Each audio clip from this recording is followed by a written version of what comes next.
Nuestra historia comienza con nuestro protagonista Shane La, a quien todos llaman La Si, asistiendo a un funeral bajo una lluvia intensa. Allí se reunió con el Capitán Wang, quien se sorprende porque él decidió asistir a este triste acontecimiento. Pero para entender de quién es el funeral y por qué carajos al Capitán Wang le falta parte de su pierna, nos trasladamos 6 meses al pasado hacia algún lugar remoto de la frontera, donde vemos que Wang lidera una misión secreta a través de la selva para atrapar a unos traficantes. En dicha misión también participa Shane La, quien está encargado de asegurar al objetivo usando su arma de francotirador. Sin embargo, cuando pensaban tener todo bajo control, la misión cambió bruscamente debido a que el espía que trabajaba para ellos fue descubierto. Por lo que Wang y su gente lo intentan alcanzar tomando el camino más corto antes de que sea demasiado tarde, porque son conscientes de que los traficantes no perderán el tiempo. Mientras tanto, el prota evitó que los traficantes asesinaran al espía realizando un disparo de advertencia hacia su líder y luego acabando con algunos de sus súbditos.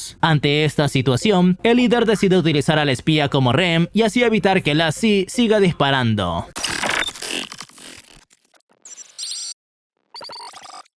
Debido a esto, unos minutos después el prota se reunió con el resto de su equipo, quienes le preguntan si tiene alguna novedad sobre el espía, porque ellos perdieron la señal del rastreador. La Si le enseña que su espía dejó un abanico señalando la dirección en la que se lo llevaron. Por esa razón, Wang le consulta al anciano Lim, el cual es un antiguo guardabosque que está ejerciendo de guía, si es que se puede continuar avanzando a través del pantano frente a ellos. Él, muy preocupado, les advierte que no atraviesen el pantano, porque todo el tiempo muere gente al sumergirse en su agua y ni siquiera los habitantes locales se acercan, lo que dio el nombre de pantano que come humanos. Pero Wang se niega a escuchar sus advertencias porque en realidad cree que este es el lugar ideal para esconder la droga, ya que nadie se atreve a caminar cerca. Y aunque Lim no está de acuerdo con su decisión, le indica cuál es el camino a seguir antes de regresar a la civilización, mientras que al alejarse les advierte que todos van a morir. A continuación, nada más poner un pie detrás de la cascada del pantano, algo extraño le sucedió al prota, quien lejos de darle mucha importancia le cuenta a su compañero que algo le entró en el ojo. Sin embargo, tras adentrarse en la cueva, los ojos de La Si comenzaron a brillar, y de repente un camino que solo él puede ver lo guía hacia una estatua sagrada. Como era de esperarse, Wang y el resto observan asombrados cómo La Si parece caminar sin ningún rumbo definido, hasta que de repente, cuando nuestro chico logró llegar a la estatua sagrada, todo a su alrededor empezó a destruirse. Debido a esto, Wang ordena la retirada, aunque para su sorpresa, una puerta secreta se abrió ante el prota, lo que les permitió hallar la droga que buscaban, o al menos era lo que todos creían, porque al revisar las cajas no hallaron nada. Seguidamente, cuando los agentes intentaban averiguar qué sucedió con la droga, fueron interrumpidos por su espía y el líder de los traficantes, quienes, aterrorizados, le suplican que lo saquen de este lugar, porque acaban de ver a un monstruo. Pero antes de que el equipo de Wang pueda reaccionar, la puerta a sus espaldas se cerró, lo que destruyó las esperanzas del traficante y del oficial Zoom, quienes lamentan que ahora todos vayan a morir. Aunque Wang, lejos de sentir miedo, le indica a sus hombres que se preparen para destruir al monstruo del que tanto hablan. A continuación, atraviesan una gigantesca puerta de hierro que les permitió ingresar a una sala más grande que la anterior, lo que les hizo pensar que estaban cerca de la salida. Sin embargo, cuando nadie lo esperaba, el monstruo al que tanto temía Zoom y el traficante comenzó a asesinar a los soldados. Debido a esto, aquellos que no fueron alcanzados empezaron a disparar indiscriminadamente hacia la parte más oscura de la cueva. Pero lo único que consiguieron es hacer enojar todavía más al monstruo, quien en un abrir y cerrar de ojos se lanzó sobre Jin Shen, el cual no pudo hacer nada para defenderse. Nuestro chico, al ver que ahora está solo, recogió un arma del suelo y realizó varios disparos precisos hacia el cráneo de su enemigo. Gracias a esto logró derrotar al monstruo que se cobró la vida de sus amigos. Aunque antes de poder empezar a celebrar que lo consiguió, todos se quedaron en shock viendo cómo un ejército de monstruos idénticos al anterior se acercaban a ellos. Por lo que Wang le indica a todos que llegó el momento de retirarse lo más rápido posible del lugar. Seguidamente, observamos a todos correr hacia donde piensan que encontrarán una salida, mientras que son perseguidos por los monstruos. Y tras atravesar de manera fantástica un puente colgante de madera, tanto el prota como sus compañeros llegaron hasta un altar gigante. De pronto, desde el otro lado de la cueva escuchan la voz del señor Lim, quien les recuerda que les advirtió que no debían entrar a este lugar. El traficante llamado Mote, al percatarse del anciano, le revela a los agentes que Li fue quien lo contrató para que trajera la mercancía a esta cueva, y además fue la persona persona que lo ayudó a descubrir que Zoom era un espía. Lin por su parte les confiesa que en realidad su plan era destruir al grupo de Mo Te para ayudar al pueblo, y lamenta que, aunque cerró la puerta de la muerte, el equipo de Wang logró atravesarla. A continuación, el anciano les enseña su verdadero cuerpo y su increíble poder, con el cual es capaz de desintegrar las armas de los agentes con solo una mirada. Mientras tanto, les advierte que ahora que conocen su secreto, no les puede permitir marcharse con vida. Seguidamente, cuando Wang y su equipo vieron que una gran cantidad de monstruos se dirigían hacia ellos, comenzaron a aceptar que llegó el final. Pero de pronto, el ojo de Lassie comenzó a cambiar de color una vez más, y esto transformó su cuchillo en un arma especial recubierta de plata, con la que, siendo tan veloz como un rayo, destruyó a todos los monstruos que lo intentaban atacar. El anciano Lim, al ver esto, comprende por qué fueron capaces de abrir la puerta de la muerte, y le indica al prota que al parecer es un agente de Wu Mian. Él, un tanto confundido, le pregunta de qué está hablando, y el anciano responde que Wu Mian es el dueño de la espada corta que tiene en sus manos. Aún así le asegura que no podrá evitar la muerte. Sin embargo, cuando Lin estaba preparado para tomar la vida de los humanos frente a él, desde lo alto de la cueva, Wu Rendi, quien en el pasado era conocido como Wu Mian, comenzó a descender después de evitar que asesine a los humanos. Luego, con la mirada fija en el anciano Lin, se queja de que haya vivido tanto tiempo. Debido a esto, le indica que solo tiene dos opciones: quitarse la vida o que él se la arrebate. Pero Lin, muy enojado, le asegura que ahora le enseñará todo lo que aprendió durante estos años. Sin embargo, Wu Rendi, haciendo alarde de su gran velocidad, tras evitar su ataque, se acercó a él y destruyó su báculo. Seguidamente le apunta con su pistola y le recuerda que hace tiempo le advirtió que la época de cuchillos y palos ya había pasado de moda. Lin, sudando del terror, le suplica que tenga piedad, porque solamente le robó un elixir y eso sucedió hace como 1000 años. Pero Wu Rendi le confiesa que suele ser muy rencoroso y que considera que cometió un terrible error al dejarlo vivir tanto tiempo. El anciano, consciente de que su vida está en juego, le revela que no fue el único que consumió el elixir robado. Debido a esto, promete llevarlo ante la otra persona si es que le perdona la vida, ya que es el único que conoce el paradero de su sobrino Yan Xiao. Aunque Wu Rendi, tras oír lo que necesitaba saber, le indica al prota que se encargue de matar a Lin, quien, en un intento desesperado por salvarse, utilizó sus habilidades para intentar acabar con Lassie antes de que reaccione. Pero lo que no esperaba es que el capitán Wang lo detenga antes de hacerlo. Aún así, luego de quitárselo de encima, logró poner al prota en aprietos. Seguidamente le exige a Wu Rendi que lo deje vivir o matará al prota, ya que por más que lo intente ocultar, está seguro de que tienen algún tipo de relación, porque el chico no solo empuña su espada corta, sino que además tiene la misma contextura física que ellos. Pero al parecer, después de ver reiteradas veces el poder de Wu Rendi, el anciano no comprende que no está a su mismo nivel. Claramente, Wu Rendi aprovechó su falta de inteligencia para manipular la espada que le pertenecía, y así consiguió liberar al prota sin mucho esfuerzo. Después, le pide una vez más a Lassie que acabe con la vida de Lim, el cual, viendo que el prota está indeciso, se lanza por él. Pero gracias a esto, Lassie empuñó el arma de Wu Rendi y, dejando atrás las dudas, le disparó. Posteriormente, Wu Rendi utilizó su espada para destruir el altar de Lim con la intención de robar la calavera dorada que tanto ocultaba, aunque eso provocó que el prota sea atacado por una extraña sombra que se introdujo en su cuerpo. Y mientras Lassie poco a poco perdía el conocimiento, Sun se encargó de cargarlo hacia la salida, porque los refuerzos habían llegado. A continuación, tras 3 días dormido, el prota se despertó desorientado en un hospital, en donde nada más abrir sus ojos, se percató de una presencia muy cerca de su posición. Por lo tanto, con mucho sigilo se dispuso a comprobar de quién se trataba. Y vaya sorpresa se llevó al descubrir que solo era Sun, el cual le cuenta que lleva días intentando abrir la puerta para escapar de este lugar y aún no lo consigue. De pronto, ambos escuchan que alguien se acerca. Debido a esto, Lassie preparó su espada para sorprender a la persona que intente ingresar. Sin embargo, el sorprendido acabó siendo él, porque la persona que entró a la habitación era una joven llamada Bai Lu, quien es demasiado buena con las espadas. Por lo que después de desarmar al prota, se queja de que el director Gao haya tomado la decisión de tratarlo como un soldado especial, cuando ni siquiera sabe utilizar de manera correcta su espada. Seguidamente son interrumpidos por Hao Wenmin, el cual le pide a Bai Lu que deje de comportarse de forma violenta y le exige que le devuelva su espada al prota. Luego le indica tanto a Lassie como a Sun que Gao, el director de la oficina de investigación, ya los esperó por demasiado tiempo. Por ello, ahora los llevará ante él. Durante el camino les cuenta que su oficina se encarga de estudiar los hechos paranormales, como los que vivieron en la cueva de hace unos días. Al final, tras un largo viaje, nuestro chico y Sun conocieron al tan nombrado director Gao Liang, quien los esperaba en su oficina con un gran banquete preparado por sí mismo. Seguidamente, mientras disfrutaban de la comida, Gao les cuenta que desde hoy ambos formarán parte de la oficina de investigación investigación paranormal, aunque antes tienen que firmar sus contratos. Pero para su sorpresa ninguno de los dos desea abandonar sus actuales puestos de trabajo. Debido a esto, Gao les asegura que si rechazan su oferta se meterán en terribles problemas, porque sus traslados ya fueron firmados y actualmente no hay tanta oferta de trabajo para tipos como ellos. Ante esta situación, ambos decidieron firmar el contrato de Gao, y más aún al descubrir que la paga es 10 veces mayor a la que recibían en sus antiguos puestos. Y con todo ya firmado, Hao Wenmin les enseñó las instalaciones secretas de la oficina, mientras se dirigen a conocer a sus nuevos compañeros. Pero cuando llegaron a la oficina del grupo 1, el cual está bajo el mando de Hao Wenmin, no encontraron a nadie. De pronto escuchan que algo gigante se acerca hacia ellos, y detrás de los estantes, mientras carga un inodoro, apareció Po Jun, quien les cuenta que estaba reparando el baño. Hao Wenmin, un poco resignado con él, le presentó a sus nuevos compañeros, y le preguntó dónde estaban el resto de los miembros del grupo 1. Él inocentemente responde que fueron a ayudar al grupo 2, lo cual tomó por sorpresa a Hao Wenmin, quien no recuerda haber autorizado eso, y se molesta con Q porque no es la primera vez que se lleva a sus agentes sin permiso. A continuación son interrumpidos por Bai Lu, quien se llevó al prota y a su amigo hacia donde tienen que recoger su equipamiento. Gracias a esto los chicos conocieron a Ouyang Piansuo, o como Bai Lu lo llama, el viejo loco. Él regañó a los chicos por hacerlo esperar tanto. Después les entrega una pulsera especial con la que además de poder ingresar o salir de la oficina, también pueden comunicarse con sus compañeros, aunque su función más importante es la de monitorear sus signos vitales, algo esencial para comprobar si es que durante las misiones se encuentran bien o mal. Finalmente, tras entregarles todo el equipamiento restante, Bai Lu les explica que desde ahora comienza su prueba de 3 meses, y ella será su supervisora, lo que significa que depende de ella si siguen trabajando o no. Unos días después podemos ver que Wu Rendy se reunió con el director Gao, debido a que la oficina de investigación encontró algunas pistas sobre Gushi, un legendario imperio perdido, que había desaparecido en el desierto en solo una noche, y del cual hasta el momento no se tiene pruebas de que realmente haya existido. Wu Rendy ante esta situación le indica a Gao que sería una buena idea enviar agentes a investigar, porque podrían hacer un gran descubrimiento. Por otro lado, Bai Lu, tras darle instrucciones sobre todo lo que deben estudiar al prota y a Shun, les cuenta que la oficina de investigación está dividida en 6 grupos, los cuales pueden trabajar juntos o de manera individual. Además revela que hace tiempo el grupo 1, al cual ellos pertenecen, eran los mejores de la agencia y se encargaban de los casos más importantes, aunque después de que un miembro los traicionó, comenzaron a perder poder poco a poco, y el grupo 2 tomó más relevancia. Al final, después de explicar las funciones designadas para cada grupo, Bai Lu les indica que ya tienen una nueva misión, por ello los lleva ante Hao Wenmin. Sin embargo, antes de que puedan reunirse con él, nuestro chico y Sun quedaron fascinados al cruzarse con el grupo 2, el cual está bajo el mando de Qibu Lao, un tipo muy estricto que obliga a su gente a caminar en formación incluso dentro de la oficina. A continuación, Bai Lu se encarga de informar a los encargados de cada grupo que por órdenes del director Gao tendrán una misión donde deberán trabajar en equipo, algo que fastidia muchísimo a Hao Wenmin porque no le agrada a Qibu Lao. Y en solo unos segundos comprendemos la razón de su enojo, ya que el encargado del grupo 2 es demasiado engreído e incluso constantemente le recuerda a Hao Wenmin que aún es un sospechoso después de haber permitido de que un traidor se haya infiltrado en su grupo. Pero como si eso fuera poco, Qibu Lao nada más ver a los nuevos miembros de su equipo le indica que ya puede ir despidiéndose de ellos, porque desde ahora le pertenecen, al igual que todos los miembros del grupo 1. Seguidamente, al ingresar a la nave que los llevará a su destino, el director Gao les informa los detalles de la misión, la cual consiste en investigar una ciudad antigua que unos arqueólogos encontraron hace 15 días en el desierto Badan Jilin, ya que gran parte del grupo de investigadores ha desaparecido en una cueva cercana, la cual asume que sería la entrada al palacio de la ciudad, y como ellos no llevaron demasiados recursos, necesita que los encuentre lo antes posible. Tras un largo viaje, ambos grupos aterrizan en el desierto de Badan Jilin, donde se reunieron con los arqueólogos que esperaban ansiosos a que llegaran. Sin embargo, al parecer el que más ansioso estaba era Qibu Lao, quien lejos de esperar a coordinar todos los elementos necesarios antes de bajar hacia donde los investigadores desaparecieron, tomó la decisión por sí mismo de descender junto a su equipo de inmediato. Mientras tanto, le advierte a todos que si no regresan hasta la mañana siguiente, entonces tendrán que seguir las órdenes de Hao Wenmin. Horas después, mientras todos dormían, Lassie despertó en medio de la noche y para su sorpresa, se activó su poder ocular al mirar fijamente los ojos de una oveja que lo observaba desde lo alto de una duna. Seguidamente comenzó a caminar siguiendo a dicho animal. Debido a esto, Zoom, al percatarse de la situación, comienza a seguirlo intentando que despierte. Y luego de una larga caminata, Zoom consiguió que Lassie recobrara el sentido. Esto provocó que el prota se diera cuenta de que en realidad no existe ninguna oveja a la cual seguir. seguir. Pero mientras intentaba encontrar una explicación a lo sucedido, el desierto bajo sus pies comenzó a desaparecer y al igual que Zoom, cayó hacia lo profundo de una cueva, donde ambos se preocuparon al descubrir que sus dispositivos de comunicación no tienen señal. De repente, ambos fueron atacados por una entidad extraña y maligna con forma de niño, aunque al parecer el único capaz de verla es Lassie, ya que Zoom cree que su compañero le estaba dando un ataque. Sin embargo, en solo unos segundos su teoría desapareció cuando vio que la pistola del prota estaba levitando. Debido a esto, ambos hacen lo posible por ocultarse antes de que acaben heridos, y cuando menos lo esperaban, Bai Lu llegó a tiempo para salvar sus vidas. Luego, su supervisora les indica que desde ahora tendrán que seguir sus órdenes hasta que encuentren una salida. A continuación, después de adentrarse por una pequeña cueva, los chicos descubrieron algo fantástico, unos restos de civilización antigua que confirman la teoría de que hallaron la ciudad del imperio Gushi, lo que dejó muy preocupada a Bai Lu, porque significa que la misión será más difícil de lo que pensaban. Seguidamente, Bai Lu se dispone a crear un modelo de imagen del lugar en el que se encuentran, y para ello utiliza la increíble tecnología de su pulsera, aunque a medida que iba construyendo el modelo de imagen, comenzó a darse cuenta de que algo extraño estaba sucediendo, porque lejos de lo que pensaba, este lugar no tiene ningún tipo de similitud con el imperio Dayue, como las leyendas aseguran. De repente, por culpa de Zoom, quien tocó una de las piedras Kim, la cueva comenzó a derrumbarse. Ante esta situación, Lassie tuvo que actuar muy rápido para salvar a sus compañeros de morir aplastados por unas rocas gigantes. Pero gran sorpresa la que se llevó Lassie cuando Bai Lu, en lugar de agradecerle por salvar su vida, empezó a quejarse de que Gao haya reclutado a un par de idiotas para formar parte del grupo 1, ya que considera que ninguno está preparado para este tipo de misiones y solo serán un estorbo. Aún así, el prota, lejos de brindar atención a sus declaraciones, se dispone a buscar una forma de salir de la cueva, ya que si no lo hacen podrían morir debido a la falta de oxígeno o, en el peor de los casos, quedarán bajo un montón de rocas. Gracias a esto, Lassie se percató de que una piedra King no estaba en su lugar y al moverla descubrió un mecanismo oculto, el cual, tras accionarlo, abrió una puerta secreta que les permitió evitar morir aplastados por rocas. Seguidamente, los chicos cayeron hacia una nueva sala dentro de la cueva, por lo tanto no tuvieron más opciones que seguir caminando. Minutos después hallaron algo fascinante, ya que ante sus ojos tenían la tumba del rey Bai Jie, la cual estaba rodeada de muchísimas armas antiguas. Bai Lu, como líder del grupo, les indica que su trabajo será abrir la tumba con mucho cuidado, algo a lo que Zoom claramente no se opuso, ya que piensa que allí puede encontrar algo que valga millones. Pero Lassie lo regaña por ser tan idiota como para creer que si encuentra algo se lo podría quedar, porque lo más seguro es que lo deban entregar a la oficina. A continuación, el prota se percata de que el ataúd es de cobre, algo que llamó la atención de Bai Lu, porque en la antigüedad se fabricaban de jade, y a los únicos que se les fabricaba un ataúd de cobre era aquellos a los que se quería sellar su alma durante toda la eternidad, lo que significa que para abrir ese ataúd necesitarán una maquinaria especial, debido a que el ritual para sellarlo provocaba que el cuerpo del fallecido y la tapa del ataúd quedaran unificados. Nuestro chico cree que quizás está exagerando y propone que utilicen su cuchillo para abrir el ataúd, aunque Bai Lu le pide que dejen de bromear. Pero Zoom asegura que no está bromeando, porque en su misión anterior un tipo de cabello blanco utilizó el cuchillo de Lassie para destruir una torre, y tras asegurarse de que no estén destruyendo una reliquia cultural, el prota logró abrir el ataúd, aunque se llevaron una terrible sorpresa al descubrir que el rey Bai Jie estaba envuelto como una momia. Sin embargo, lo que más llamó la atención de todo fue que el cuerpo fallecido no parecía haber muerto hace 2000 años, y que en cambio sí parecía estar dormido. Bai Lu, al mirar de cerca el rostro del cuerpo del ataúd, concluye que no se trata de Bai Jie, ya que la persona fallecida tiene rasgos orientales, lo que es demasiado extraño, porque no le encuentra sentido a que en lugar del rey hayan colocado a una persona distinta. De pronto, el suelo bajo Zoom se destruyó, debido a esto cayó hacia un lugar oscuro en el que habían murales y otra tumba. Ante esta situación, Bai Lu decidió que todos bajaran hacia allí. Por otro lado, vemos que en la superficie Hao Wenming está muy preocupado, porque ni sus agentes ni Qi Bulao han regresado. Y luego de contactarse con Ouyang Piansuo para informarle que sus pulseras parecen estar funcionando mal, tomó la decisión de bajar a la cueva para investigar por sí mismo qué rayos está pasando. De regreso con el prota y sus compañeros, observamos que Bai Lu intenta descifrar la historia que los murales de la tumba relatan, ya que por lo general suelen estar relacionados con los hitos del propietario de la tumba. Gracias a su investigación descubrieron que ahora sí encontraron la tumba del rey, quien murió sacrificándose por su pueblo después de haber sido derrotado por el oriental de antes, el cual a su vez era el esposo de su adorada hija, quien murió a manos de dicho tipo. Seguidamente, mientras todos estaban concentrados mirando los murales para entender qué sucedió en la vida del rey, se dieron cuenta que una extraña lámpara apareció sobre el ataúd de Bai Jie. Nuestro chico se percata de que es la misma lámpara que estaba en el mural, solo que antes de poder advertir sobre esto a sus compañeros, perdió el conocimiento. Al despertar, no puede creer lo que estaba viendo, porque igual que sus compañeros, se quedó en shock al ver que el alma del rey Bai Jie ha despertado y está furioso con ellos, en especial con Lassie, porque cree que es el oriental que lo ha traicionado. Pero tras descubrir que las balas no funcionan contra él, vemos que Bai Lu tomó la delantera y se lanzó a por el rey. Sin embargo, luego de conseguir herirlo y creer que lo había derrotado, bajó su guardia, lo que le permitió a Bai Jie atravesar su cuerpo con su espada. Lassie, asustado y viendo que la vida de Bai Lu desaparece ante sus ojos, no sabe qué hacer. Pero antes de que sea capaz de reaccionar, el rey también hirió a Sun. Debido a esta situación, no tuvo más opciones que enfrentarse en un combate individual al poderoso rey Bai Jie. Ya que no saben qué sucedió, pues todo el combate del prota está sucediendo solo en su cabeza, porque ha caído en una profunda pesadilla. Mientras tanto, Sun en el mundo real está muy preocupado por él, ya que no sabe cómo ayudarlo. De pronto, Wu Rendy, el director del grupo 6, llegó para explicarle que no podrán hacer nada por Lassie, debido a que se encuentra transitando una pesadilla, por lo que al descubrir que lleva más de una hora así, le pide a Bai Lu y a Sun que se preparen para cargar el cadáver de nuestro chico, porque su cuerpo no resistirá. Sun, confundido, no entiende qué sucede, porque si solo era una pesadilla, no puede morir, aunque Wu Rendy le cuenta que en realidad, al caer en ese tipo de ilusión, todo el daño que reciba será real. Es decir, si lo matan allí, también se muere en la vida real. Pero como Wu Rendy no desea dejar morir al prota, tomó la decisión de ingresar a su pesadilla y exigirle a Bai Jie que lo deje en paz. Como vemos, llegó justo a tiempo porque el rey estaba listo para terminar con Lassie, aunque el rey se niega a seguir órdenes de un tipo que no conoce, por lo tanto se dispuso a enfrentarlo, lo cual fue una terrible decisión, porque Wu Rendy sin mucho esfuerzo logró atraparlo, y luego le ordena al prota que apague la lámpara que estaba sobre el ataúd. Finalmente, tras conseguir despertar de la pesadilla, Sun, muy contento de verlo una vez más, le cuenta a Lassie que la persona que lo salvó es el director Wu, quien está a cargo del grupo 6. Este grupo es el más importante de toda la agencia, porque son los encargados de lidiar con los problemas que los demás grupos no son capaces de enfrentar. Mientras tanto, en la superficie, Po Jun recibió órdenes del director Gao de comenzar a excavar en el punto medio de la estructura que encontraron, y por más que Po Jun no estaba de acuerdo con el plan, no tuvo más opción que seguir con sus órdenes, porque Gao le aseguró que si no se dan prisa, se van a quedar sin tiempo. Minutos después descubrió que el plan de Gao fue muy acertado, porque cuando menos lo esperaba, recibió un informe de que se detectaron señales provenientes de Hao en el punto medio de la construcción. De regreso con Lassie, observamos que gracias a la pesadilla que tuvo, fue capaz de encontrar una puerta secreta que había visto en la ilusión. Sin embargo, tras atravesar dicha puerta, Bai Lu lamenta que ahora todos cayeran en una trampa, lo que significa que han sido atrapados en una ilusión. Wu Rendy les revela que ante ellos tienen una trampa conocida como 9 muertes y una vida, donde solo uno de los caminos les permitirá salvarse. Ante esta situación sorprendió a todos exigiendo que Sun sea el encargado de elegir cuál camino tomarán, ya que necesitarán de la suerte para hallar el correcto, porque no existe un patrón que indique cuál tendrían que elegir. Como era de esperarse, Sun, consumido por los nervios, se niega a elegir un camino, aunque Wu Rendy con una mirada tenebrosa lo obliga a tomar una decisión. Y tras colocar un pie en el camino elegido, vemos que toda la cueva comienza a temblar por los derrumbes. Sun, aterrorizado, suplica que no lo culpen por haber elegido mal, aunque Lassie le pide que deje de gritar, porque en realidad seleccionó el camino correcto. Pero de repente la situación cambió, porque el camino que transitaban también empezó a desaparecer, solo que al caer hacia el vacío, fueron trasladados hacia una nueva ubicación. Wu Rendy, asombrado, se pregunta cómo su enemigo fue capaz de crear una ilusión de 3 niveles, algo bastante inusual. Aún así, le indica a los chicos que deben seguir buscando la salida. A continuación, mientras tomaban un descanso, se dieron cuenta de que los dirigentes Qi y Hao se encontraban inconscientes muy cerca de su posición. Por lo tanto, Lassie y Sun se disponen a rescatarlos, aunque al sumergirse en el lago junto a ellos, descubrieron que algo en la zona más profunda los intenta retener allí, al igual que hizo con los otros agentes. Lassie y Sun, al darse cuenta de esto, nadan lo más rápido posible hacia donde estaba Wu Rendy. Seguidamente, tras derrotar a las plantas acuáticas que los estaban persiguiendo, ven que Qi y Hao han despertado, pero mientras Hao se quejaba de que terminó en esta situación por buscarlos, Qi por su parte parece estar poseído e intenta asesinar a Hao, por lo que mientras los chicos lidian con ese problema, Wu Rendy lanzó un explosivo al lago que habitan las plantas acuáticas. Gracias a esto liberó a Qi Bulao de su control mental. Además, provocó que su verdadero enemigo dejase de ocultarse. Debido a esto, todos le disparan a la criatura extraña y malvada que tiene el tamaño de un niño. Al final, Wu Rendy logró capturar al enemigo con mucha facilidad, lo que le permitió a todos liberarse de la ilusión y encontrar a las personas que debían rescatar. Luego, para alegría de todos, Po Jun consiguió completar la excavación que Gao le ordenó, lo que significa que ya no tendrán que buscar una salida. De regreso en la oficina de investigaciones, podemos ver que Hao Wen-min celebra junto a su equipo que por primera vez en mucho tiempo, sus hombres honraron al grupo número 1 con su excelente desempeño en la misión. En especial, Lassie y Zoom, a quienes les suplica que sigan así, porque seguramente aprobarán el examen de prueba. Luego, para sorpresa de Hao Wen-min, fueron interrumpidos por Ouyang Pianshuo, el cual tenía tiempo sin visitarlos. El anciano, quien llegó con varias cajas repletas de botellas de alcohol, se queja de tener que autoinvitarse a la celebración, y Hao Wen-min apenado le asegura que no lo invitó porque pensó que lo iba a rechazar. Aún así, poco importó que lo haya invitado o no, porque Ouyang Pianshuo solo quería compartir unos tragos con ellos. Sin embargo, la celebración se salió de control y todos acabaron muy ebrios, tanto que incluso los chicos se quedaron dormidos hasta el día siguiente, cuando debían ir a entrenar. Lassie, al despertar y darse cuenta de que ya es tarde, le exige a Zoom que se ponga de pie, aunque vaya sorpresa se llevó cuando vio que su compañero tenía todo el cuerpo de color azul. Por lo tanto, ambos se dirigen hacia la enfermería, mientras que Zoom avergonzado intenta ocultar lo que estaba sucediendo. Pero de pronto se cruzaron con Bai Lu, quien los regaña por llegar tarde al primer día de entrenamiento. El prota, aprovechando la oportunidad, utilizó a Zoom como excusa, lo cual les permitió salvarse del regaño de Bai Lu. Luego, ella los llevó al laboratorio de Ouyang Pianshuo, ya que la enfermería no podría solucionar el problema de Zoom. Minutos después, todos respiran aliviados al descubrir que el color del gordito ha cambiado por beber el agua pigmentada de la tumba del rey Bai Jie. Y tras comprobar que Zoom estaba bien, el anciano decidió revisar al prota, aunque los resultados obtenidos lo dejaron perplejo. Aún así, para no preocupar innecesariamente a Lassie, le mintió que todos los resultados eran normales. Pero esto no pasó desapercibido por uno de los informantes de Qi, quien inmediatamente le avisó a su jefe sobre los resultados. De esta manera provocó el enojo de Qi Bulao, el cual está molesto con Gao por reclutar a un tipo así. Seguidamente, sin ánimos de perder el tiempo y junto a sus hombres, se encargó de capturar tanto al prota como a su amigo. Por otra parte, Ouyang Pianshuo, en una reunión privada con Gao y Wu Rendi, les habla sobre los inquietantes resultados del examen de Lassie, ya que de momento podrán usar medicamentos para posponer la dispersión de la energía normal que lleva en su interior, aunque lo más pronto posible tendrán que hallar una forma de quitarla por completo. De lo contrario, tarde o temprano acabará siendo consumido por la energía de Lin Huo. Seguro se preguntan en qué momento esta energía ingresó en su cuerpo, pues al final de su primer combate, ya que fue esta energía lo que dejó inconsciente al prota durante 3 días. De repente, la reunión es interrumpida por Bai Lu, quienes informa sobre una pelea entre Qi Bulao y Hao Wen-min, debido a que Qi intentó llevarse al prota. Ante esta situación, observamos que Gao tuvo que solucionar el conflicto personalmente, e incluso le prometió a Qi que si el prota se sale de control, dejará su puesto de oficial. Y aunque esto tomó por sorpresa a todos, Qi fue más allá, exigiendo al director Gao que lo deje ser la persona que tome el examen de prueba de los nuevos integrantes del grupo 1 dentro de 2 meses. Posteriormente vemos que a causa de que Gao aceptó su petición, ahora Bai Lu se dispone a brindarle un entrenamiento especial a los chicos, porque de lo contrario, Qi los hará pedazos. Y tras 2 largos meses de intensos entrenamientos, podemos ver que el día esperado por Qi Bulao llegó, por lo que durante una noche de tormenta se llevó a los chicos hasta un pueblo de la familia Liu, donde les indica que para aprobar su examen tienen que capturar con vida y dentro del tiempo límite a Liu Fenghua, un asesino en serie de mascotas que atormenta al pueblo todas las noches. A continuación, Lassie y Zoom, viendo que tienen 30 minutos para conseguirlo, empiezan a pensar que Qi Bulao les tendió una trampa, porque el examen parece demasiado fácil. Sin embargo, luego de seguir el rastro de Liu Fenghua, lo encontraron comiendo a un animal, algo bastante desagradable, aunque a su vez, esto le permitió a Lassie darse cuenta de que su objetivo en realidad es una víctima porque alguien lo está controlando para obligarlo a matar mascotas e incluso lo hace moverse como si él mismo fuera un animal. Debido a esto, los chicos comienzan una persecución a través del pueblo y justo cuando quedaban 5 minutos para que su tiempo se acabe, lograron atrapar a su objetivo gracias a que Zoom cayó sobre él. Pero cuando creían que ya todo había acabado, Qi Bulao tenía una sorpresa especial para el prota. Por lo tanto, vemos que Lassie es llevado a la casa de Liu Fenghua, donde el dirigente Qiu junto a sus hombres se disponen a matar a nuestro chico. Aunque antes de que pudieran hacerlo, fueron interrumpidos por Hao Wen-min y Bai Lu, quienes después de enseñarle un mensaje del director Gao, se llevaron al prota, el cual ahora oficialmente forma parte de la oficina de investigaciones. Unos días después, nuestro chico y sus amigos fueron enviados por Wu Rendi hacia ciudad Qilim, debido a que necesita que se encargue de algo relacionado al caso de las numerosas personas desmayadas que se encontraron en la ciudad durante los últimos días. Al llegar, Bai Lu les cuenta que 2 investigadores del grupo 4 también habían entrado en coma, al igual que que el resto de personas normales, lo cual es bastante extraño. Por otra parte, descubrimos que Ki y Hao fueron enviados de viaje 7 días a una isla en medio del mar, porque Gao quiere que aprovechen la ocasión para mejorar su relación, aunque ambos se mantienen reacios a convertirse en camaradas. De vuelta con el prota, vemos que se sorprendió cuando Bai Lu le entregó la medicina que le envió Ouyang Piansuo para que pueda controlar la energía normal dentro de su cuerpo. Y mientras Lassie estaba un poco apenado por tener que tomar una pastilla durante todos los días de su vida, Sun lo intenta animar, pero es demasiado malo para expresar sus sentimientos y solo provocó que el prota se sintiera peor. A continuación, el policía local llamado Xiao Yan, el cual está encargado de llevarlos a su destino, les cuenta que el caso sobre las personas desmayadas ya lleva más de medio año y nadie comprende qué está sucediendo, porque ni siquiera en las cámaras de seguridad se encuentran motivos para que las personas acaben en coma. Minutos después, los chicos llegaron finalmente a su destino, un laboratorio subterráneo que la policía local utiliza para monitorear a todas las víctimas que terminaron en coma. Allí fueron recibidos por Lin Feng, el dirigente del grupo 4, quien nada más ver al prota y a Sun, los elogió por todo lo que escuchó de ellos. Además, se les confiesa que ya hicieron mucho más que él cuando llegó a la oficina. Luego los lleva hacia uno de los pacientes en coma para enseñarles algo que solo las personas con físicos especiales pueden ver. Se trataba de un extraño sello que todos tenían en sus cuellos. Pero como es consciente de que recién llegaron a la ciudad, los envía a tomar un descanso, para que al otro día comiencen con todas sus energías la nueva misión. Sin embargo, ni Lassie ni Sun lograron dormir demasiado porque los mosquitos no los dejaban en paz. De repente, una llamada sorpresiva llegó al celular del prota, quien al contestar descubrió que algo le sucedió al dirigente Lin. Por lo tanto, tras recoger a Bai Lu, los tres se dirigieron hacia el hospital local donde Lin estaba internado. Al llegar, se sorprendieron al ver que Wu Rendi los estaba esperando, debido a que descubrió que la situación del dirigente Lin es diferente a la del resto de personas, porque él, al igual que Lassie, absorbió energía normal, aunque en dosis más leves, lo que significa que deben extraerla antes de que llegue a sus órganos, y ante la atenta mirada de los chicos, utilizó sus habilidades para extraer la energía normal, pero al ver que todos quedaron fascinados, les indica que dejen de perder el tiempo y le traigan un envase grande donde guardarla, y tras lograr almacenar esta energía, Sun, intrigado, le consulta a Wu Rendim si es que podría hacer lo mismo con la energía normal dentro del prota. Él, sin brindar muchas explicaciones, les revela que no puede hacerlo, porque no son situaciones completamente iguales. Horas después, observamos que Lassie despierta después de tener una pesadilla y se sorprende al descubrir que Wu Rendi lo estaba esperando. Pero lo que más sorpresa le causó fue verse a sí mismo recostado en el hospital. Debido a esto, Wu Rendi le pide que se tranquilice porque solo creó un clon a través de su conciencia y luego lo guía hacia la conciencia más profunda de Sun. Al llegar, nuestro chico no puede creer que sea un lugar tan fascinante, mientras que Wu Rendi le explica que aquí se almacena su energía potencial. De pronto, todo se oscureció y fueron trasladados hacia una mesa con poca iluminación, en donde ven que Sun compite contra otras variantes de sí mismo. Seguidamente, tras considerar que ya vieron suficiente, Wu Rendi lo obligó a despertar en un clon. Después le ordena liberar la energía normal, ya que con ella podrán rastrear al responsable de que todas las personas acaben en coma. A continuación, le entrega a los chicos una cuerda roja que deben romper en caso de estar en peligro, y les indica que sigan a la energía normal para que puedan hallar al objetivo que tanto han buscado, porque quiere que ellos se encarguen de esta misión. Y tras una pequeña persecución, Lassie fue atacado por la energía normal, la cual fue capaz de tomar forma humana para combatir. Ante esta situación, después de lograr sobrevivir a su ataque, le pide a Sun que contacte a Wu Rendi, aunque antes de que el gordo lo consiguiera, su enemigo lo golpeó, provocando que la cuerda caiga lejos de su posición. Mientras tanto, Lassie se dispone a ganar tiempo para que Sun llame al dirigente Wu. Durante su combate, su enemigo le revela que podría absorber toda su energía normal tal como lo desea, solo que antes de hacerlo debe reunir toda la energía en un solo lugar. Pero como el prota no accedió a entregar su energía, su enemigo se enfureció e intentó tomarla por la fuerza. Sin embargo, fue detenido por Wu Rendi, quien lo destruyó en un instante sin mucho esfuerzo, lo cual le permitió descubrir que solo había derrotado a una marioneta. Por otro lado, Sun está muy preocupado por Lassie debido a que no muestra señales de vida. Wu Rendi le ordena que deje de llorar, porque da igual si el prota muere o no, ya que ahora solo es un clon. Luego, ambos regresaron hacia donde se encuentra el cuerpo original de Lassie, quien despertó muy asustado, hasta que el dirigente Wu lo calmó asegurando que no le pasará nada. Mientras tanto, en lo alto de un edificio, el responsable de controlar la marioneta observa la ciudad un poco molesto por haber sido derrotado. De repente descubrimos que el criminal que tanto busca la oficina de nuestro chico es Yang Xiao, a quienes sus súbditos lo llaman obispo. Por otro lado, cuando el prota y sus compañeros investigaban el sello de una paciente en coma, unos insectos comenzaron a salir del mismo. Bai Lu les explica que se trata de un antiguo hechizo conocido como veneno de insectos, un tipo de magia similar a la que utilizaba Lin Huo. Además, muy preocupada, confiesa que será difícil encontrar una cura para las personas afectadas, porque los insectos se ocultan en la sangre y solo aquel que los invocó los puede controlar, lo que significa que si ellos intentan sacarlos, lo único que van a conseguir es asesinar a las víctimas. Seguidamente, tras haber escuchado que Lassie parecía reconocer el sello de las víctimas, le preguntó si logró recordar dónde lo había visto. Él responde que el sello lo vio en un colgante del Imperio Gushi, el cual fue recogido por Wu Rendi al terminar la misión. Pero esta información, en lugar de ser de ayuda, solamente les provocó más confusión. De vuelta con Yan Xiao, lo vemos regañar a sus súbditos por haber llamado la atención de la oficina de investigación, y les asegura que por su culpa no podrá seguir ocultando su identidad durante mucho más tiempo. Pero Lu Jun le asegura que estaban conscientes de que esto sucedería, aunque era la única forma de obligarlo a volver a participar en la toma de decisiones de la secta, porque ya estuvo demasiado tiempo fuera ocupándose de la mujer que está en coma. La mujer de la que hablan es la esposa de Yan Xiao, quien después de perder a su hijo cayó en coma durante más de 3 años por culpa de los diversos intentos de quitarse la vida. Yan Xiao, lejos de perder el control ante su insubordinación, le pregunta si está pensando en tomar su puesto. Lu Jun, con cierto grado de malicia, le responde que en realidad ya ocupó su lugar, después de que haya abandonado la secta durante tantos años. Debido a esto, le exige que entregue la perla sagrada para que lo dejen en paz. Sin embargo, Yan Xiao le asegura que no puede hacerlo porque la perla sagrada se perdió en la ciudad. Ante su respuesta, él se queja de que siga creyendo que es tan ignorante como antes, y le promete que encontrará la perla sagrada, porque después de seguirlo durante todo este tiempo, existe un solo lugar que visita regularmente. A continuación, observamos que Yan Xiao visitó el equipo del prota, fingiendo ser el policía inocente de siempre, por lo que, aprovechando que aún no conocen su verdadera identidad, les pregunta si encontraron nuevas pistas. Zoom, sin pensarlo demasiado, se dispone a abrir la bocota, aunque Bai Lu lo detiene y le entrega a Yan Xiao un reporte oficial de la investigación. Él, tan amable como siempre, agradeció que sean tan responsables y les indica que necesita que uno de ellos lo acompañe a firmar unos papeles relacionados al procedimiento de traspaso. Pero ni como Zoom ni Bai Lu quieren hacerlo, Yan Xiao sugiere que el prota lo acompañe, y como Lassie no tiene nada mejor que hacer, acabó aceptando su propuesta. Y tras su partida, Bai Lu llevó a Zoom hasta la habitación de la esposa de Yan Xiao, porque ambos están conscientes de la situación que ella atraviesa, por lo que estaban dispuestos a intentar curarla. Sin embargo, se quedaron sorprendidos cuando debajo de su cama encontraron perlas que brillan de noche, las cuales son idénticas a la del Imperio Gushi.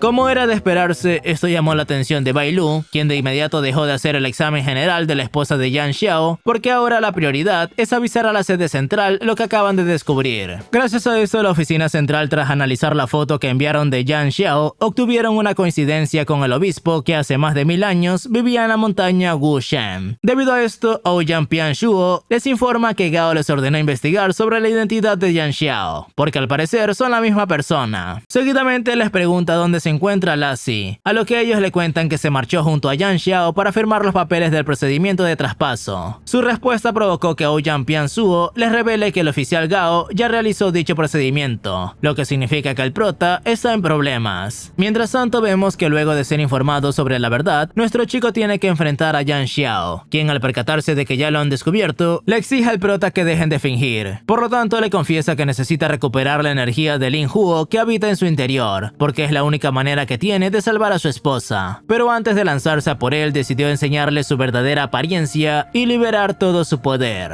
Nuestro chico claramente no se quedaría de brazos cruzados e intenta luchar contra Yan Xiao, solo que al darse cuenta de que no lo podrá derrotar por sí solo, se robó el auto de la policía y comenzó a huir después de derribar parte de una montaña sobre su enemigo. Durante su huida, el prota llamó a Zoom para informar que el director Wu les pidió que se dirijan a la carretera sur número 135. Y tras comprobar que él se encuentra bien, Zoom le revela que el dirigente Lin acaba de despertar, por lo que le contestó que justamente en esa carretera fue donde lo atacaron. Posteriormente observamos que Lassie consiguió reunirse con su equipo en la dirección que Wu les pidió visitar. Debido a esto, los tres se disponen a encontrarse con el peliblanco, aunque antes lo tienen que localizar en el gigantesco edificio abandonado frente a ellos, donde tras subir unos cuantos pisos a través de las escaleras, se cruzaron con un grupo de personas que parecen zombies. Lassie le indica a sus compañeros que no les vayan a disparar porque quizás solo están siendo controlados por alguien más, y por ello los chicos deciden que lo mejor será seguir subiendo mientras huyen de sus atacantes. Pero a medida que suben se encuentran con más enemigos, quienes aprovechando su superioridad numérica consiguieron acorralar al equipo del prota. Ante esta situación los chicos no tienen más opción que enfrentarlos, lo que les permitió descubrir que en realidad eran unas marionetas, lo que significa que ya no tienen por qué contenerse antes de atacar. Sin embargo, por más que los derrotaban, las marionetas aparecían una y otra vez, lo cual puso en aprietos a los chicos. Por lo que viendo que sus agentes están en peligro, Wu Rendy tuvo que intervenir, mientras los regaña por haber subido sin que él se los ordenara. Luego les dice que deben bajar hasta el tercer piso del sótano, donde él los estará esperando. Mientras tanto, a las afueras del edificio vemos que Yang Xiao camina desorientado por la calle, reflexionando sobre la orden de Lu Yun, quien le exige que recupere la perla sagrada que cayó en manos de Wu Rendy, o de lo contrario, su esposa pagará las consecuencias. Al llegar a casa se fastidia al escuchar una llamada de Lu Yun con intención de recordarle que solo tiene hasta antes de que se ponga el sol del día siguiente para recuperar la perla, o de lo contrario su esposa morirá. Debido a esto, recordando los momentos felices que vivió junto a ella, se puso de pie y se dispuso a cumplir con la misión antes de que sea demasiado tarde. Al otro día podemos ver que nuestro chico y su equipo se desaccionan al descubrir que la esposa de Yang Xiao ha desaparecido del hospital, lo que los lleva a creer que ambos se les escaparon. Pero Wu Rendy les asegura que no hay por qué decepcionarse, porque sabe muy bien que Yang Xiao vendrá a este lugar, ya que ellos poseen la perla que él tanto necesita. Seguidamente, le entregó la perla al prota y le pidió que la cuide como si fuera lo más preciado de su vida. Por otro lado, Yang Xiao, quien había colocado una cámara espía en la habitación, se prepara a las afueras del hospital para emboscar a Lassie y Zoom, quienes caminaban pensando que van a comer. Sin embargo, la comida tendrá que esperar para otro momento, porque cuando caminaban, chocaron contra un tipo que intentaba ocultar su identidad. Para sorpresa del prota, en cuanto dejó caer el bolso que contenía la perla, este tipo la recogió y comenzó a correr, lo que le permitió descubrir que se trataba de Yang Xiao. Ante esta situación, nuestro chico y su fiel compañero empiezan a perseguir a su objetivo, quien siendo más astuto que ellos, logró escapar sin que lo vieran. Aunque esto no le sirvió de mucho, porque cuando creía haber conseguido huir, fue interceptado por Wu Rendy. Por lo tanto, antes de que él pueda decir algo, le recuerda que este objeto le pertenece y solo está recuperando lo que es suyo. Wu Rendy, con un tono muy tranquilo, le indica que en ese caso también quiere recuperar lo que le pertenece. Él le pregunta si se trata de la mitad del elixir que el viejo Lin Huo lo obligó a tomarse, pero Wu Rendy le confiesa que no le interesan sus excusas, porque ya pasaron 2000 años desde ese incidente y lamenta haber cometido el error de permitirles vivir tanto tiempo. Como era de esperarse, Yang Xiao no se quedaría de brazos cruzados esperando morir en manos de Wu Rendy, solo que por más que lo intentó, no fue capaz de escapar de él, ya que incluso Lassie y Sun habían llegado para complicar todavía más el asunto. Luego, Sun le pide que no intente escapar, porque ahora está bajo el control del director Wu. Además, sus súbditos lo delataron al responsabilizarlo de todo lo que sucedió en Ciudad Qilin. Al escucharlo, Yang Xiao les asegura que jamás lastimaría a inocentes, aunque está consciente de que no le van a creer y por eso decidió usar la técnica de sangre, la cual le permite trasladarse hacia un lugar cercano a cambio de la mitad de su vitalidad. Y por más que la captura de su objetivo falló, Wu Rendy le indica a sus chicos que no tienen de qué preocuparse, porque esta situación le hace creer que la persona responsable de los hechos en Qilin es otra persona. A continuación, observamos que Yang Xiao le entregó a Lu Yun la perla sagrada que lo obligó a recuperar. Gracias a esto, todos los miembros de la secta celebran al nuevo obispo Lu Yun, quien se regocija al haber completado su plan. Sin embargo, como era de esperarse, Lu Yun no estaba dispuesto a dejar con vida al tipo que amenazará su posición. Debido a esto, ordena que acaben con él. Ante esta situación, Yang Xiao hace lo posible por eliminar a sus atacantes y con la poca energía que le queda, se acercó a su esposa. Pero al tocar su rostro descubrió que Lu Yun lo estuvo engañando todo este tiempo, porque ella ya estaba sin vida. Este descubrimiento lo hizo estallar en llanto, sin importarle que incluso Lu Yun le cortara toda la espalda de un espadazo. Pero todo cambió cuando el enemigo le confesó que el responsable del accidente de su esposa fue él. Yang Xiao, muy enojado, se dispone a terminar con Lu Yun, aunque no le quedan fuerzas para pelear, y finalmente es detenido por los súbditos de este. Seguidamente le revela que lo hizo porque no podía comprender que abandonó su posición de obispo solo por una mujer que lo llevaba hacia el camino equivocado, y era algo que no podía soportar. Por esa razón tomó la mejor decisión para la secta. De pronto, cuando estaba dispuesto a terminar con la vida de Yang Xiao, fue interrumpido por el prota y su equipo, quienes acabaron con sus súbditos con mucha facilidad, por lo que Yang Xiao aprovechó esta oportunidad para intentar vengar a su esposa, la cual mientras él luchaba estaba siendo examinada por Wu Rendy. Randy. Finalmente, tras un duro combate, Yang Xiao estaba preparado para tomar la vida de Lu Jun y obtener la venganza que tanto desea. Pero antes de conseguirlo, Sun lo detiene y le advierte que si lo mata en este momento, todas las víctimas de sus planes jamás podrán obtener la cura que necesitan. Mientras tanto, vemos como las víctimas en el hospital se convirtieron en algo similar a zombies, lo que provocó que Bai Lu tenga que llamar a sus compañeros para informarles que las cosas se salieron de control. De vuelta en el combate de Yang Xiao, descubrimos que Lu Jun era consciente de que esto sucedería y le suplica a su contrincante que obtenga su venganza, ya que al matarlo no solo cargará con su vida, sino con la de las personas que van a morir en cualquier momento. Sin embargo, las vidas de los demás poco le importan a Yang Xiao, quien sin dudarlo le iba a quitar la vida, aunque de repente fue interrumpido por Gu Renting, el cual envía al prota y a Sun hacia el hospital para que, sin importar los medios que utilicen, tendrán que evitar que las personas enfermas abandonen el sótano. Tras su partida, Gu Renting se encargó personalmente de Lu Jun, al cual introdujo un insecto en su cuerpo y luego le exigió que saque a sus insectos venenosos de las personas del hospital. Pero como Lu Jun se negaba a aceptar sus condiciones, le advierte que no tiene demasiada paciencia y no le gusta negociar. Seguidamente, utilizó el insecto en su interior para provocarle una tortura peor que la muerte, lo que llevó a que Lu Jun aceptara sus condiciones sin quejarse. Por otro lado, vemos que el prota y sus amigos hacen hasta lo imposible por evitar que las personas abandonen el hospital sin causar demasiados daños en sus cuerpos. De pronto, los insectos venenosos abandonaron el cuerpo de sus huéspedes. Debido a esto, Bai Lu le indica a los chicos que no los dejen escapar. Gu Rendy, por su parte, al descubrir que Lu Jun cumplió con su parte del trato, le asegura que después de llevarlo a la oficina de investigaciones, le quitará el insecto de su cuerpo. Luego se acercó a Yang Xiao, quien cargaba el cuerpo sin vida de su esposa, y le reveló que puede ayudarlo a recuperar a su esposa, solo que antes tendrá que dormirse por un rato. A continuación, Yang Xiao despertó en el hospital, donde recibió una carta que Gu Rendy dejó para él. Seguidamente se dirige hacia los pasillos y allí escucha el llanto de una bebé. Para su sorpresa, dicha bebé era su hija, a quien anheló por mucho tiempo. Varios días después, podemos observar que mientras el prota y sus amigos hablan sobre cuántos días de vacaciones les corresponde luego de completar la misión nivel B, todos se llevaron una gran sorpresa al descubrir que Yang Xiao fue reclutado para integrar el selecto grupo 6 dirigido por Gu Rendy. Algo extremadamente raro, ya que incluso Bai Lu no lo puede entender, debido a que en todos sus años dentro de la oficina jamás se escuchó que esto podía suceder, porque el grupo 6 no suele reclutar nuevos miembros. Más tarde nos dirigimos hacia la compañía de matrimonios Lin Jun Wan, la cual pertenece a Lao Xiao, un anciano sacerdote que tiene bajo su cargo a varios jóvenes religiosos y que antes formaba parte de la oficina de investigación, siendo uno de los agentes más destacados. A continuación, vemos que mientras dichos jóvenes se encargaban de alistar los preparativos para la apertura de la compañía, algo extraño sucedió, y es que uno de ellos fue envuelto en llamas cuando intentó apagar un incienso. Sin embargo, gracias a la rápida acción de Lao Xiao, su vida no corrió peligro, aunque esto llamó la atención del anciano, quien al observar a su alrededor se percató de la presencia de un viejo conocido. Por lo tanto, muy preocupado, se comunicó con el director Gao para informar sobre esta situación crítica. Y debido a que es un problema urgente, el director Gao decidió interrumpir el descanso tanto del prota como de su equipo, quienes son enviados a Lin Jun Wan junto a Yang Xiao, debido a la ausencia de Gu Renting. Unos minutos después, al llegar hasta su destino, Sun se quedó asombrado al descubrir que Lassie, de niño, vivió algún tiempo en este lugar, ya que le causa gracia imaginarlo vestido como un taoísta. Seguidamente, el prota y su equipo son llevados ante Lao Xiao, quien al ver que Lassie forma parte de los investigadores de la oficina de investigación, se puso muy feliz porque hace tiempo que no se reúnen. Pero tras elogiar a su antiguo discípulo por sus logros, invitó a todo su equipo a que descansen en Lin Jun Wan porque seguramente estarán cansados después de un largo viaje. Aunque Bai Lu le asegura que no será necesario, porque Gao les ordenó sacarlo de este lugar, debido a que se encuentra en mucho peligro. Lao Xiao se niega a abandonar su hogar y les recomienda no insistir, porque no cambiará de opinión. Mientras tanto, en un lugar recóndito de la ciudad, vemos que un grupo de agentes de la oficina de investigación son asesinados a sangre fría por un monstruo de garras afiladas. Sin embargo, gracias a las máquinas de Ouyang Piansuo, descubrimos que no solo fueron ellos los que murieron, sino que a lo largo de toda la ciudad, varios agentes perdieron sus vidas. Ante esta situación, el anciano intenta comunicarse con los investigadores de la zona A para comprobar qué está sucediendo, aunque lamentablemente no recibió una respuesta. Debido a esto, muy preocupado, llamó al director Gao para que se acerque a su oficina a ver con sus propios ojos este problema. Al llegar, Gao es informado de que hackearon el centro de control de la oficina de investigación, lo que significa que los datos de sus investigadores fueron robados e incluso lograron cambiar las cámaras de la oficina. Esta situación dejó perplejo a Gao, porque las únicas personas con los permisos necesarios para controlar las cámaras son ellos dos. Debido a esto, como la gravedad del asunto es crítica, ordena destruir las pulseras de todos los agentes, en especial la del prota y su equipo, quienes parecen ser los únicos investigadores que aún siguen vivos. Mientras tanto, los chicos, quienes se disponían a regresar a casa tras la negativa de Lao Xiao, se quedaron asombrados al ver cómo Lin Jun-Wan estaban siendo atacado. Por lo tanto, Lassie le pide a Sun que dé la vuelta y vayan a investigar qué pasó, aunque antes de hacerlo fueron sorprendidos por el ataque de un monstruo, quien obligó a conducir en reversa a Sun, el cual hace lo posible por no estrellarse. Seguidamente, al liberarse de sus ataques, se percatan de que más monstruos se dirigen hacia ellos. Debido a esto, realizó una maniobra espectacular para dar la vuelta del auto, y luego aceleró a toda velocidad con dirección a Lan Jun-Wan. Como era de esperarse, los monstruos no se iban a rendir tan fácil y, aprovechando su increíble destreza física, lograron alcanzar a los chicos, a quienes rápidamente acorralaron. Ante esta situación, Lassie y su equipo no tuvieron más opción que enfrentarse a ellos, aunque al ser demasiados, poco a poco empezaron a ser superados. Sin embargo, Yang Xiao, el cual aún se encontraba dentro del auto reflexionando sobre si sería capaz de ayudar, tomó la decisión de dejar sus miedos de lado y, utilizando su magia, fue capaz de salvar a sus nuevos compañeros con mucha facilidad. Luego les indica que se den prisa en llegar hasta Lao Xiao porque el líder de los monstruos ya subió la montaña a toda velocidad. Además, asegura que no deben preocuparse por el resto de enemigos, porque él se encargará de eliminarlos. Minutos después, cuando los chicos hacían lo posible por llegar al templo de Lin Jun-Wan, se quedaron atónitos al ver que la energía de toda la ciudad se había extinguido por culpa de los ataques efectuados por los monstruos, quienes destruyeron todo a su paso. Por otro lado, en la central de la oficina de investigaciones, el director Gao observa atentamente y preocupado lo que está sucediendo. Ouyang Pian-Zhou, quien se encontraba a su lado, le pregunta qué piensa hacer para remediar esta situación crítica, pero antes de que él responda, los distintos dirigentes de la oficina irrumpieron en el lugar. Por lo tanto, les ordena organizar bien a sus súbditos y después dirigirse a las zonas afectadas. Aunque Ouyang Pian-Zhou le asegura que eso sería un pésimo plan, ya que solo caerían en la trampa del enemigo, quien desea acabar con ellos uno a uno, mientras están lejos de la central. Sin embargo, Gao y los dirigentes le indican que ya no queda tiempo para pensar en otro plan. Además, como todos están dispuestos a arriesgar sus vidas, continúan con la idea original de Gao, la cual consiste en ayudar a la mayor cantidad de personas posibles. De vuelta con Lassie y sus amigos, vemos como lo único que encuentran en Lin Jun-Wan es un sitio completamente destruido y en llamas. Mientras tanto, Lao Xiao hace lo posible para no ser asesinado por el líder de los demonios, solo que, como se podía prever, no era un rival al que pueda derrotar. Seguidamente, antes de que le arrebaten su vida, fue salvado por el prota y su equipo, quienes tomaron la decisión de dividirse en dos grupos, ya que Lassie y Sun intentarán derrotar al líder enemigo, mientras que Bai Lu protege a Lao Xiao, que, inconsciente de la fuerza de su atacante, le pide a su protectora que se olvide de él y ayude a sus amigos. Gracias a su consejo, observamos que después de un fantástico trabajo en equipo, los chicos lograron destruir a su enemigo. Pero cuando se preparaban para volver a casa junto a Lao Xiao, descubrimos que este último había desaparecido, lo que significa que todavía no se pueden marchar y tendrán que seguir derrotando demonios. Por otro lado, vemos que Lao Xiao fue capturado por Xiao Sanda, el líder enemigo y antiguo compañero tanto de Liao Xiao como el director Gao, el cual ahora se regocija observando cómo el prota y sus amigos están a punto de ser derrotados por sus demonios. Lao Xiao, apenado por la situación, le pregunta a su antiguo compañero por qué aún sigue con vida si ya debería estar muerto. Él, entre risas, le revela que tuvo suerte de no morir, y luego se queja de que Gao se haya quedado con el diagrama de Tian Li antes de intentar asesinarlo. Además, le pregunta cómo fue que él, siendo el gran héroe de su época, acabó en un sitio tan remoto como este. Lao Xiao, ignorando su estúpida pregunta, le suplica que se detenga y deje de destruirlo todo. Pero Xiao Sanda le enseña su verdadero poder y, sonriendo maléficamente, le asegura que ya no puede detenerse porque no tiene camino de retorno, debido a que se convirtió en el demonio que siempre quiso eliminar, y le recuerda que todo esto es culpa suya y de Gao por haberlo abandonado durante su última misión. De pronto son interrumpidos por el prota y su equipo. Como era de esperarse, esto no preocupó ni un poco a Xiao Sanda, quien, aprovechando la ocasión, se burló de ellos asegurando que Gao los envió a su propia muerte, y luego le revela al prota que leyó sobre su enfermedad, por lo que le advierte que si aún no le dijeron nada, los de la oficina cometieron un grave error porque su cuerpo está a punto de morir.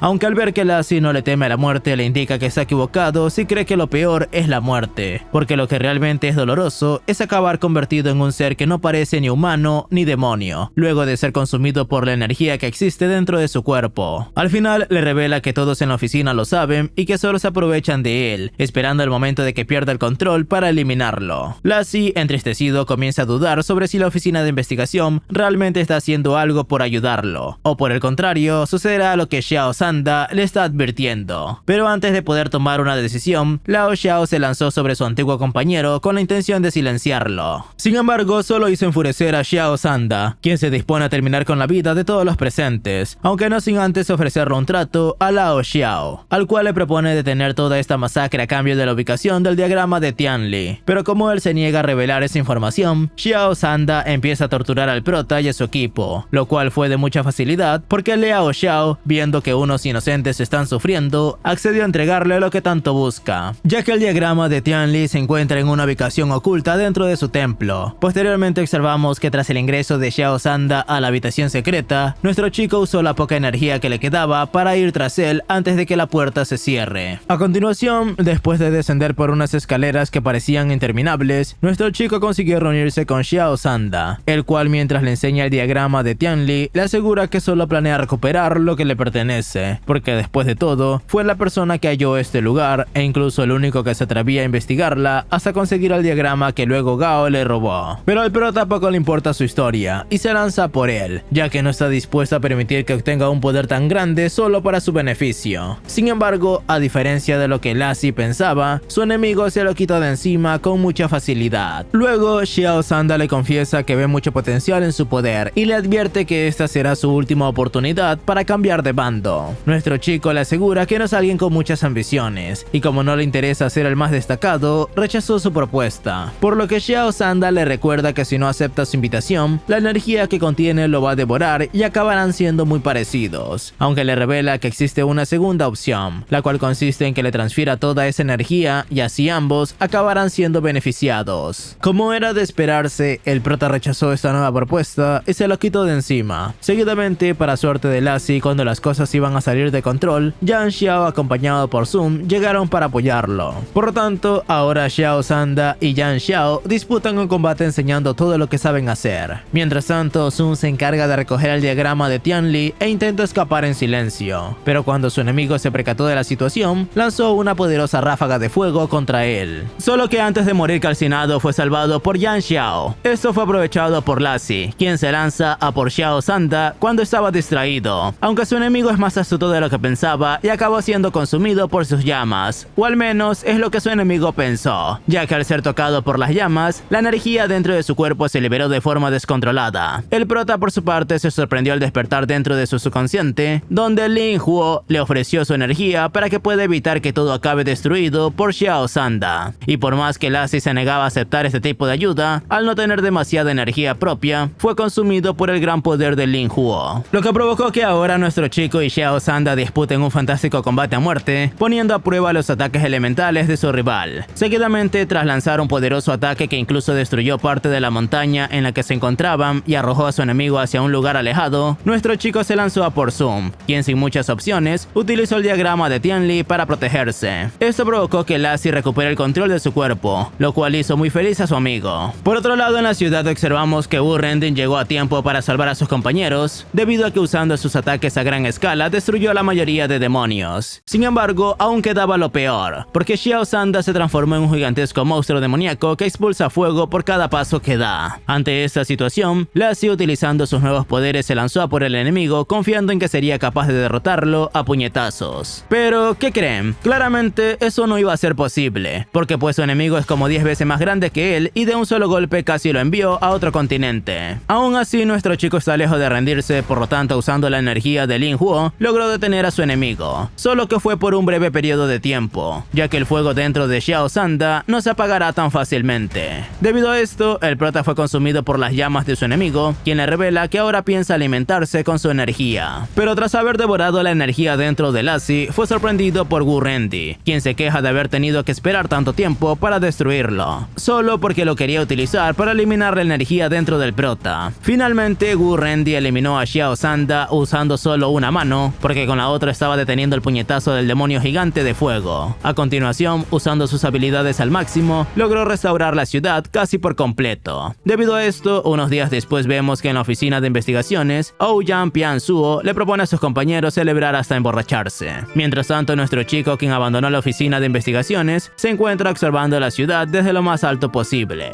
De repente nos enseña que tras aceptar sus responsabilidades y consumir el elixir de la inmortalidad ofrecido por Gu Rendi, su apariencia cambió por completo. Y esto fue todo por hoy. Espero que hayan disfrutado de esta fabulosa historia. Si les gustó, déjenme un buen like, comenten y suscríbanse. Aquí en pantalla te dejo otro anime para que lo vayas a ver. Y bueno, sin nada más que decir, yo soy Kido y nos vemos hasta la próxima.